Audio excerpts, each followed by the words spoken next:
Hello, જાગુસ kitchen જર્નીમાં આપ સૌનું સ્વાગત છે.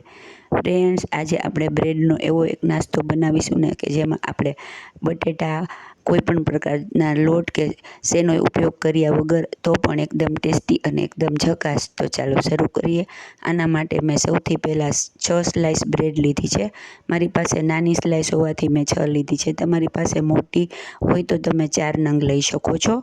આમાંથી 10 જેટલા રોલ રેડી થશે. હવે આપણે બ્રેડને કટ કરી અને એક મિક્સર જારમાં લઈ લેશું. ફ્રેશ બ્રેડ લેવાની છે. આગલા દિવસની હોય તો ચાલે. ત્યારબાદ આપણે તેમાં 4-5 કળી લસણ, 1 લીલું મરચું, 1 ટુકડો આદું અને 1 ડુંગળી સમારેલી લઈ લેશું અને તેને મિક્સર જારમાં સાથે લઈ લેશું અને 1 મુઠ્ઠી ભરી અને કોથમીર લઈ લેશું. તમારી પાસે ફુદીનો હોય તો તમે તે પણ નાખી શકો. પછી તેની આવી કોર્સલી એવી પેસ્ટ બનાવી લેશું. આમાં મેં 1 ટમેટું પણ નાખ્યું છે, જે હું તમને પહેલાં કહેતા ભૂલી ગઈ. હવે આપણે તેને એક બાઉલમાં લઈ લેશું.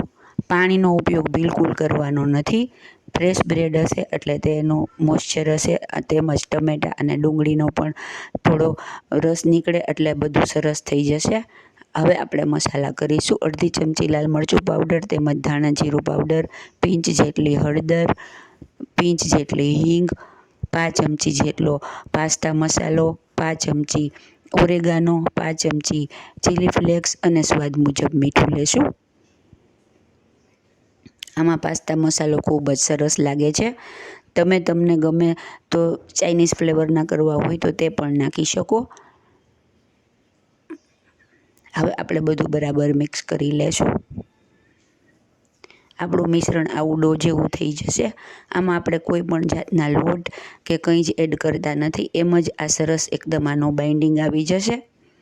બટેટાનો પણ આપણે અત્યારે આમાં ઉપયોગ કરેલો નથી. તમને ગમે તો તમે નાખી શકો છો, પણ આપણે એમનેમ એકલી બ્રેડથી જ અત્યારે આ નાસ્તો રેડી કરીએ છીએ. તમારી પાસે બ્રેડ હોય તો ફટાફટ 5 મિનિટમાં રેડી થઈ જશે. બટેટા બાફવાની પણ જરૂર નથી. હવે આપણે આમાંથી નાના લુવા લઈ અને તેને મનગમતો શેપ આપી દેશું. અત્યારે મેં રોલનો શેપ આપેલો છે. તમને ગમે તે તમે શેપ આપી શકો. સ્ક્વેર કે ટીકીનો શેપ પણ આપી શકાય, અથવા તો કટલેટનો શેપ પણ આપી શકાય. આપણે અત્યારે રોલ રેડી કરીએ છીએ. આપણે આવી રીતે બધા રોલ રેડી કરીશું. મારે આટલી બ્રેડમાંથી 9 જેટલા રોલ રેડી થયા છે. હવે આપણા રોલ રેડી છે. હવે આપણે આના માટે કોરો રવો લેશું. 2 ચમચી જેટલો કોરો રવો લીધો છે. તમે બ્રેડ ક્રમ્સ હોય તો તે પણ લઈ શકો, પણ આપણે ઘરમાં જ રહેલા ઇન્ગ્રીડિયન્ટ્સથી અને એકદમ ફટાફટ ઇઝીલી બની જાય તેવો નાસ્તો રેડી કરીએ છીએ, તો રવો તો આપણા ઘરે હોય જ. હવે આવી રીતે આપણે રવાને કોટ કરી લેશું. ખાલી કોરા રવામાં જ કોટ કરવાના છે. બધા રોલ કોટ થઈ ગયા છે અને તેલ આપણે પહેલાંથી જ ગરમ કરવા મૂકી દીધેલું છે. હવે આપણે બધા રોલને એકદમ ગરમ તેલમાં તળી લેશું. એકદમ જાળવીને નાખવું, જેથી દાજી જવાની બીક ન રહે. ફ્રેન્ડ્સ, જો તમે મારી ચેનલ પર નવા હો તો મારી ચેનલને સબસ્ક્રાઈબ જરૂરથી કરજો અને બાજુમાં રહેલ ઘંટડી દબાવી દેજો, જેથી મારી નવી રેસીપીનું નોટિફિકેશન સૌથી પહેલાં તમને મળે. અને મારી રેસીપી તમને ગમતી હોય તો તેને વધુમાં વધુ શેર કરી મને સપોર્ટ કરજો, કેમ કે તમારા સપોર્ટની મને ખૂબ જ જરૂર છે. હવે આપણે તેને એકદમ ગોલ્ડન બ્રાઉન કલરના તળી લેશું. જુઓ, આપણા રોલ તળાઈને રેડી થઈ ગયા છે. આવી રીતે આપણે બધા બેચીસને તળી લેશું. છે ને એકદમ જોરદાર. ખાવામાં દેખાવમાં જેટલા જોરદાર છે એટલા જ ખાવામાં મજેદાર છે.